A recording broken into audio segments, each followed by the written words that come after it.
வினை தீர்க்கும் வேழ முகத்தானை வேலாயுதன் அண்ணனை வடிவாம்பாள் பாலகனை வேதநாயகன் மகனை போற்றி.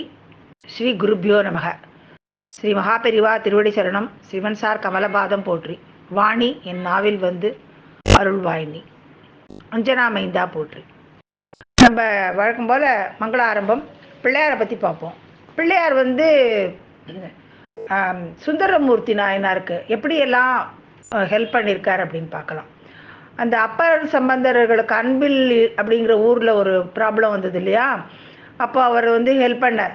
அப்போ மாதிரி அப்பாவுக்கு வந்து சொன்னார் இல்லையா, ரிலே பண்ணி அவருக்கு உடனே அவள் அப்பாவும் அந்த வெள்ளத்தை வடித்து அவளுக்கு ஹெல்ப் பண்ணார். அதே மாதிரி சுந்தரர் திருவையாருக்கு போனப்போ காவேரியில் பெரிய வெள்ளம் வந்துடுது. அப்போ அவர் எதிர்கரையில் நின்றுண்டு பகவானை கூப்பிட்டு ஐயாருடைய அடிகளே ஓலம் ஓலம் அப்படின்னு கதறார். அப்போ அப்பாவுக்கு முந்தி இந்த திருவையாற்று பிள்ளையார் தான் அவரோட கஷ்டத்தை தெரிஞ்சுன்னு அவரோட ஓலத்தை வந்து அப்பாவுக்கு ரிலே பண்ணுறார். அதனால் அவருக்கு வந்து ஓலமிட்ட விநாயகர்னே பேர். தோழர், இந்த சுந்தரமூர்த்தி நாயகரை தம்பிரான் தோழர்னு சொல்லுவோம் சுவாமிக்கு.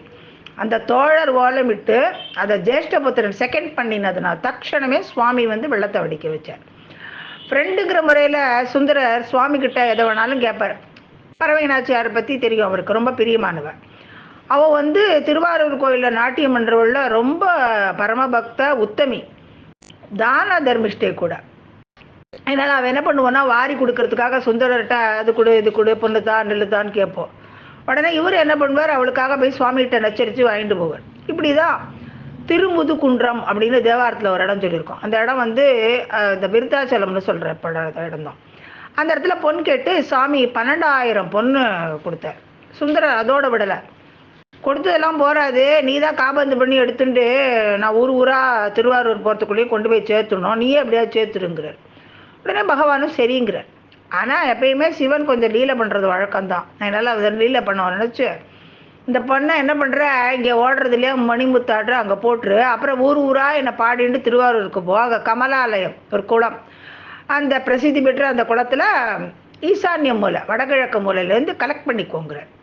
சரின்னு சொல்லிட்டு அப்படியே அவர் என்ன பண்ணுறார், மணிமுத்தாரில் அந்த பொன் மூட்டையை போட போகிறார். ஆனால் சுந்தரருக்கு ஒரு சந்தேகம் வருது, நம்ம எப்போ பாரு படுத்தி எடுக்கிறோம் இல்லையா, அதனால சுவாமி ஏதாவது கொனஷ்ட பண்ணி வைக்க போகிறோன்ட்டு இந்த வசந்த மாத்து தங்கத்தை குறைக்கிறது, அதாவது 24 கேரட்டை 14 கேரட் பண்ணிட்டாருன்னா என்ன பண்ணுறது அப்படின்னு சொல்லிட்டு என்ன பண்ணுறதுன்னு யோஜனை பண்ணுறார். மாற்று உரைக்கிறதுனா ஒரு சாம்பிள் எடுத்துக்கிறது.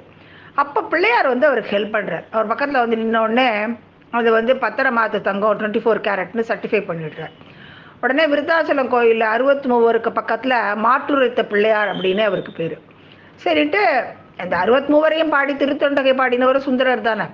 சரி, அந்த பொண்ணில் கொஞ்சோண்டு சாம்பிள் எடுத்து போன்ட்டு கொஞ்சோண்டு இத்தினூண்டு வெட்டி எடுத்துட்டு பாகியை வந்து அதை மணிமுத்தாரில் போட்டுட்டு போகிறார். அப்புறம் சேத்திரமாக பாடிட்டு திருவாரூரில் போகிறார்.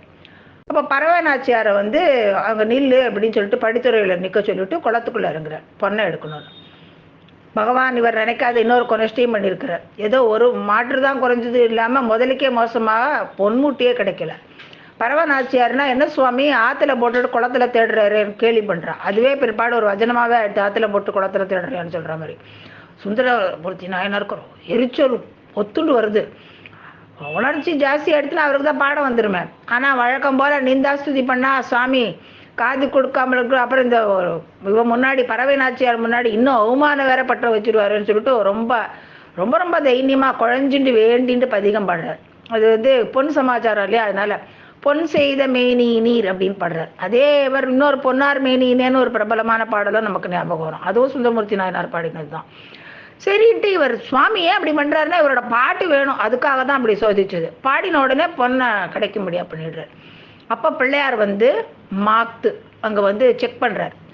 அப்போ திருவாரூர்லேயும் ஒரு மாற்றுரைத்த விநாயகர்னு ஒருத்தர் இருக்கார். அதாவது பிள்ளையார் வந்து எப்படியெல்லாம் ஹெல்ப் பண்ணியிருக்கார் வாழ்க்கு இந்த சமயக்குறவர்களுக்குங்கிறதுக்கு இதெல்லாம் சொல்கிறது பெரியவா சொல்லியிருப்பா தெய்வத்தின் குரலில். அப்படி சுந்தரர் வந்து அதே மாதிரி என்ன பண்ணார்னா அவர் கொனஸ்டையும் பண்ணியிருந்தார். அந்த மாத்து குறைஞ்சிருந்தது 14 கேரட் தான். உடனே திரும்பியும் பாட்டி பிரியரை ஸ்துதிக்கிறார், பாடுறார். உடனே சுவாமி வந்து 14-24 மாற்றி கொடுத்துட்றார். அப்புறம் இன்னொரு தடவை என்ன பண்ணுறார், சேரமானோட தான் சுந்தரமூர்த்தி நாயனார் ரொம்ப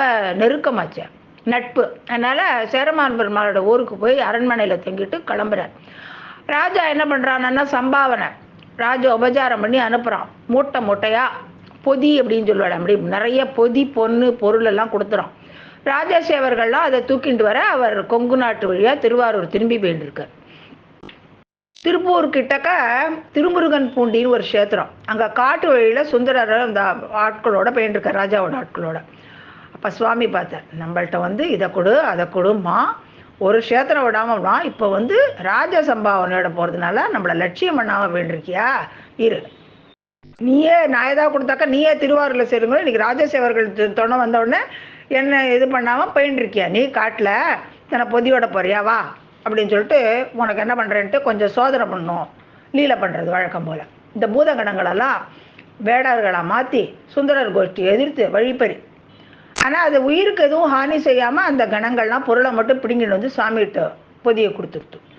எல்லாம் பறிபோயிட்டோடனே சுந்தரர் என்ன பண்ணுறதுன்னு தெரியாமல் நின்றுருக்கார். அப்போ அந்த ஊர் பிள்ளையாருக்கு ரொம்ப அவருக்கு பார்த்து கருணை வந்தது.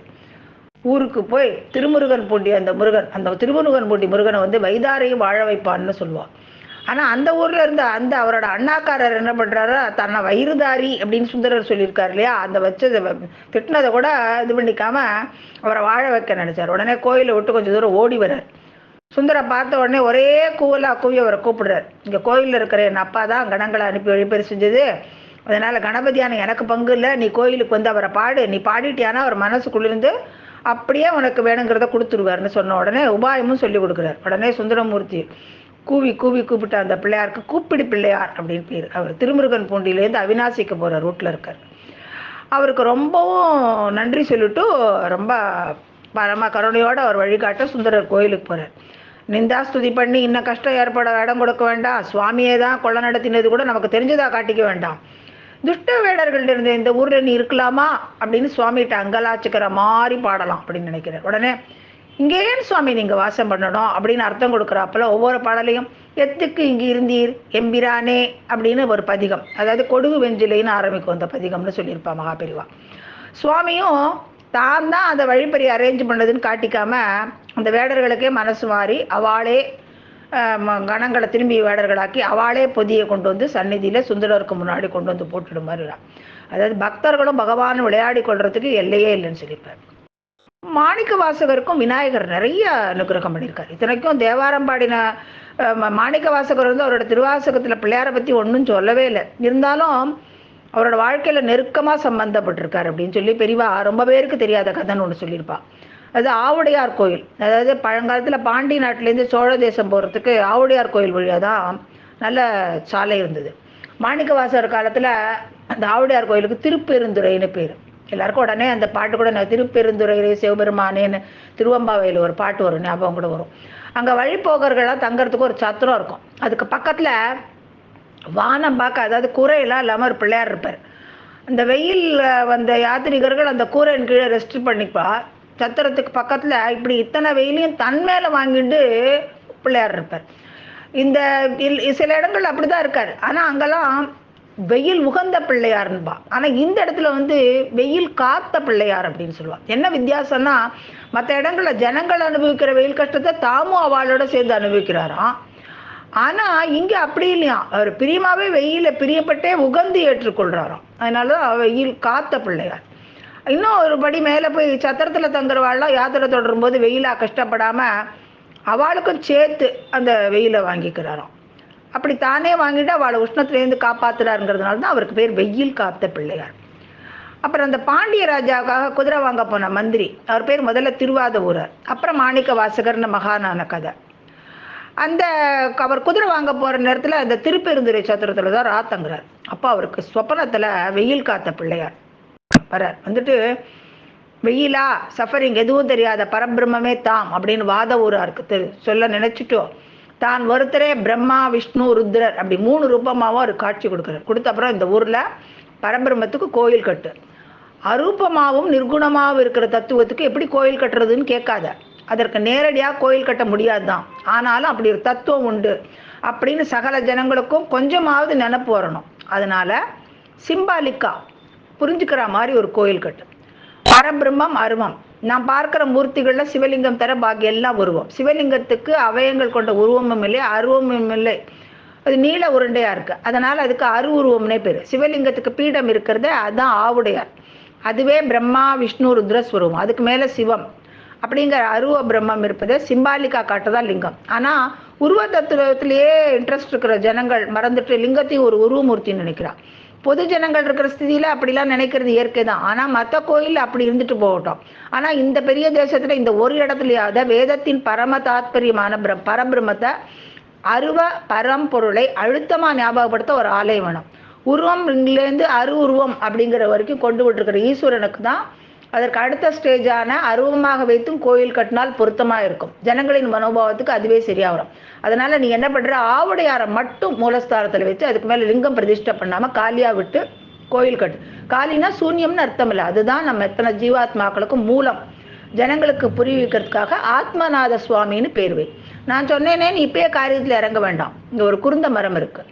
என் தகப்பனார் குரு ஸ்வரூபத்தில் வந்து ஆத்மாவை நீ அனுபவத்தில் புரிஞ்சுக்கிறபடியாக உனக்கு உபதேசிப்பார். அதுக்கப்புறம் நீ ஆலய நிர்மாணம் பண்ணுன்னு சொல்லிட்டு பிள்ளையார் மறைஞ்சு போய்டுற. இப்படி ஒரு ஆணை சொன்னதன் பேரில் தான் குதிரைக்கான படத்தில் மாட்டுக்கு கோவில் எழுப்பிது. அது தெரியும் இல்லையா? குதிரை வாங்க படத்தை வாங்கிட்டு அப்புறம் ராஜா கிட்ட மாட்டிப்பார். அது இன்னொரு நாள் பார்க்கலாம். ஆவுடையார் என்பது மாடுதான். பரமேஸ்வரனின் ரிஷபம். ஆனா மாடு, உடையார்னா சுவாமி. கோவில் கல்வெட்டுகளில் பார்த்தா சுவாமி அப்படிங்கிறதுக்கு தமிழ் வார்த்தையாக உடையார் அப்படின்னே போட்டிருக்கோம். ராஜராஜேஸ்வரம் உடையார், திருநாகேஸ்வரம் உடையார் அப்படின்னு சொல்கிற மாதிரி. மற்ற மாடுகளுக்கெல்லாம் தலைமையில் அவற்றுக்கு சுவாமியாக உள்ள ரிஷபம் தான் ஆவுடையார். மற்ற ஊர்லலாம் அந்த ரிஷபத்தின் மேலே லிங்க ரூபத்தில் பரமேஸ்வரன். ஜீவாத்மனுக்கான அத்தனை பசுக்களுக்கும் உடையாரான பசுபதி, மாட்டு ஜாதி பசுபதியான ஆவுடையார் மேல் உட்கார்ந்துறார். பிள்ளையார் சொன்னபடியே அவர் பிராமண குருவா ஈஸ்வரன் வர வாத ஊரார் உபதேசம் வாங்கிக்கிறார். ஆவுடையாரை மட்டும் வச்சு கோயில் கட்டுறார். ஞான அனுபூதி பெற்ற உடனே அவருக்கு மணிமணியாக பாட வருது திருவாசகம். அதுதான் அதனால மாணிக்க வாசகர் அப்படிங்கிற புது பேரும் உண்டாடுது. அரூப சுவாமி ஆவுடையார் தானே மூலஸ்தானத்தில் இருந்தார்.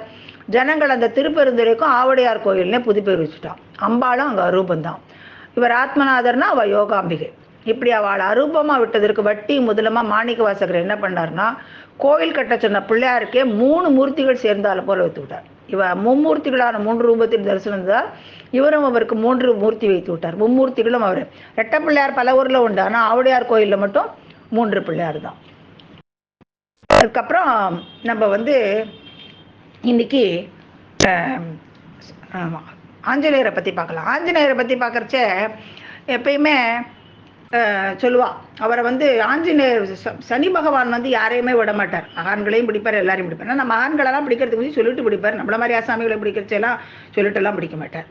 அப்போ அவர் வந்து என்ன பண்ண, இப்போ கூட சொல்லுவா சனீஸ்வரன் பா. சனீஸ்வரன் சொல்லப்படாது, சனைஸ்வரன். அதாவது சனைஹி சனைஹி சரக, அதாவது ஸ்லோ மூவிங் பிளானட் அப்படிங்கிறது சனைஸ்வரன். அதனால சனீஸ்வரன் அப்படின்னு சொல்லக்கூடாது. அது வந்து சமஸ்கிருதம் தெரியாமல் இருக்கிறதுனால அப்படி சொல்கிறோம் போல இருக்கு. பரவாயில்ல. ஆனால் அவர் என்ன பண்ணுவார்னா, பிள்ளையார் வந்து முதல்ல போய் அவரால் பிள்ளையாரையும் சனியை மட்டும் பிடிக்க முடியலம்மா. என்ன கதை அப்படின்னு பார்த்தோம்னாக்கா, பிள்ளையார்கிட்ட வந்து நான் உங்களை பிடிச்சிக்க போகிறேன். பிள்ளையார் தான் ரொம்ப புத்தியில் கூர்மையாச்சு. உடனே அவர் என்ன பண்ணுவார்னா, அப்படியா நாளைக்கு வா அப்படின்பார். சரின்ட்டு போயிடுவார். நாளைக்கு வருவார். அடுத்த நாள் வந்து நான் உன்னை பிடிச்சி போகிறேன். நாளைக்கு வான்னு சொன்னேன், இன்னைக்கு வந்திருக்கியே அப்படிம்பார். சரின்னு போயிடுவார். இப்படியே பல நாள், இன்னைக்கு வந்திருக்கியே நாளைக்கு வா, இன்னைக்கு உடனே அவர் சனி, என்ன நீ விளையாடுறியா, தினம் வந்தாக்கா நாளைக்கு வர. ஆமாம், இன்னைக்கு தான், நாளைக்குன்னா நாளைக்கு தான். நீ இப்படி வந்தியானா உனக்கு கடைசி வரைக்கும் என்னை பிடிக்கவே முடியாது. அவரோட புத்தி கூர்மையை பார்த்துட்டு சனி சொல்லுவார், உன்னை மட்டும் இல்லை உன்னோட பரம பக்தர்களையும் நான் பிடிக்க மாட்டேன் அப்படிம்பார். அதனால தான் சனி கிரகம் ஏழார் நாட்டு சனியோ இல்லை வேறு ஏதாவது இருந்தாலோ பிள்ளையாரை வர்ஷிப் பண்ணால் அவளுக்கு பாதிப்பு ஜாஸ்தி இருக்காதுங்க. அதே மாதிரி இன்னொருத்தர் மங்கள ஆரம்பத்தில் நம்ம பிள்ளையார பார்க்குறவோ மங்கள ஆரத்தி அந்த ஆஞ்சநேயரையும் பிடிக்க முடியாது. எப்படின்னா, இவர் வந்து நமக்கே தெரியும், அந்த இதில் ராவண யுத்தத்தும் போது எல்லாம் மூர்ச்சியாக கீழே வந்துடுறா. லட்சுமணன்லேருந்து ராமர் அப்படியே தவிச்சு போயிடுறார். அப்போ ஜாம்பவான் தான் சொல்கிறார், அந்த சஞ்சீவினி இது மூலிகையை கொண்டு வந்தால் இவாளெல்லாம் எழுப்பிடலாம் அப்படின்னு. உடனே ஆஞ்சநேயர் தான், அவருக்கு தான் என்ன உடனே பறந்து போயிட முடியுமே. உடனே அவர் என்ன பண்ணுறாரு, போகிறார். அங்கே போனாக்கா எது சஞ்சீவினி மூலிகைன்னு தெரியல. சரி மலையவே பேர்த்து எடுத்துன்னு போயிடுவோம், அதுக்கப்புறமா அங்கே போய் பார்த்துக்கலாம் அப்படின்னு, டைம் இல்லையே அப்படின்னு மலையவே பேர்த்து எடுத்துட்டு கிளம்பினா, அப்போ தான் வந்து எப்பயுமே சனி எப்பயுமே இட்டுக்கட்டான இடத்துல தான் அப்படி பிடிப்பார் சனிமகா. அவர் வந்து நான் அவனை பிடிச்சிக்க போகிறேன் அப்படிம்பார். உடனே சொல்லி, இந்த மாதிரி நான் ரொம்ப முக்கியமான விஷயமா போயின்ட்டுருக்கேன், அவளுக்கு இது இந்த அப்புறமா நான் பிடிச்சிக்கோ அப்படின்னு தான் சொல்கிறார் வினயமா. ஆனால் அதெல்லாம் முடியாது, நான் இப்படியே தான் பிடிச்சிப்பேன் அப்படிங்கிறார். அப்படியா, சரி நான் சொல்கிறேன், அப்புறமா நீ எங்கே தலைமையில் ஏறி உட்காந்துக்கிறியா அப்படின்னு. ஆமாம், தலைமையில் ஏறி உட்காந்துக்கு போகிறேன், சரி வரேன் அப்படின்னு சொல்லிட்டு சஞ்சீவி மலையை தூக்கி தலைமையில் அவரை சொல்லிட்டு அவர் தலைமையில் சஞ்சீவி மலையை தூக்கி வைப்பார். என்னது இது, ஐயோ இவ்வளோ பாரமாக இருக்கு, நீ எப்படின்னா நீ தானே பிடிச்சிக்க போகிறேன்னு சொன்னேன், சஞ்சீவி மலையை தூக்கிட்டு வா, பிடிச்சிக்கோ வா என்னோட அப்படிங்கிறார். அப்போ தான் அவரோட புத்தி கூர்மையை பார்த்துட்டு, அப்பா என்னால் இதெல்லாம் தாங்க முடியாது அப்படின்னு சொல்லிட்டு, உன்னை மட்டும் இல்லை உன்னுடைய பக்தர்களையும் நான் பிடிக்க மாட்டேன்னு அவருக்கு வரம் கொடுக்குறாரு. இப்படி ஒரு கதை உண்டு. அதனால் அவருக்கு பேரே ஆஞ்சநேயருக்கு பேரே சமய சஞ்சீவின்னு தான் பேர். அதுக்கப்புறம் அவர் அந்த மூலிகையை கொண்டு வந்து கொடுக்குறாரு. அப்புறம் அதுலேருந்து இது பார்த்து அவள்லாம் முறிச்சியிலேருந்து எழுந்து அப்புறம் ராமராவண யுத்தம் நடக்கிறது, வெற்றியும் கிடைக்கிறது ஒரு விஷயம். எதுக்குன்னா அந்த புத்தி கூர்மையினால பிள்ளையாரையும் ஆஞ்சநேயரையும் கூட சனி பகவானால் பிடிக்க முடியல. வேற அவரால் அவர் இது பண்ணாதவாளே கிடையாது. இன்னும் திருக்கட்சி நம்பிகள்னு ஒரு பெரிய மகான், அவர் பயங்கரமான சுவாமி பக்தர். அவரை கூட நான் உன்னை பிடிச்சிக்க போகிறேன் அப்படின்னு சொல்லுவார். அப்போ ஐயோ அப்பா நான் பகவத் காரியங்கிரியம் பண்ணுறேன், என்ன பிடிச்சிப்பேன் என்ன அப்படின்னா, சரி நான் 7.5 முடியாது, நம்மளால 7.5 மாதம் அதுவும் முடியாது, 7.5 நாள் அதுவும் முடியாது, சரி 7.5 நாழிகை அப்படிம்பார். சரி அப்படின்னு சொல்லுவார். அப்போ அவர் என்ன பண்ணுறார், அவர் தான் பூஜை பண்ணிவிட்டு வரைச்சா என்னாகும், ஒரு வட்டில் தங்க வட்டில் காணாமல் போயிடும். காணாமல் போனாக்கா அவர் தான் அந்த பூஜை இதுக்கு போகிறார், அவர் தான் எடுத்துருப்பாருன்னு சொல்லிட்டு ராஜாவோட ஆட்கள்லாம் அவரை ராஜா இதில் கொண்டு போய் நிறுத்திடுவா, அவரை உள்ளே போட்டுருவா. என்னடா இது இப்படி ஆகிடுது அப்படின்னு நினச்சிட்ட உடனே அப்புறமா அந்த இது ஏதோ ஒரு இடத்துல ஜலதாரம் மட வழியாக போய் அந்த இதில் தங்க வட்டி வெளியில் விழுந்திருக்கும். அதுக்கப்புறம் அது கிடச்ச உடனே எல்லாரும் ஐயோ இல்லை திருக்கட்சி நம்பிகள் எடுக்கல, அது அங்கேயே தான் இருந்துன்னு சொன்னேன். ராஜா மன்னிப்புக்கிட்ட அவரை விடுவிச்சிருவான். அப்போ தான் திருக்கட்சி நம்பிகள் நினச்சவர், அது ஒரு 7.5 நாழிகைனால ஒரு திருட்டு விழி உதிர்த்து பற்றியான. அதனால் இப்படி மகான்கள் எல்லாமும் பிடிக்கக்கூடியவர் தான். ஆனால் இந்த பிள்ளையாரையும் ஆஞ்சநேயரையும் மட்டும் சனி பகவானால் பிடிக்க முடியல. அப்படிங்கிறதுனால தான் சனி தோஷம் பிடிச்சது. சனி கிரகம் ஏதாவது அப்படின்னாக்கா பிள்ளையார் ஆஞ்சநேயர் 2 பேரையும் நம்ம வர்ஷிப் பண்ணினோன்னா நமக்கு அந்த கிரகத்தினால எந்த பாதிப்பும் ஏற்படாது அப்படின்னு ஒரு ஐதீகம் உண்டு. 5லே 1 பெற்றான், 5லே 1 தாவி, 5லே 1 ஆரியர்க்காக ஏகி, 5லே 1 பெற்ற அனங்கை கண்ட அயலார் ஊரில், 5லே 1 வைத்தான் அவன் நம்மை அழைத்து காப்பான்.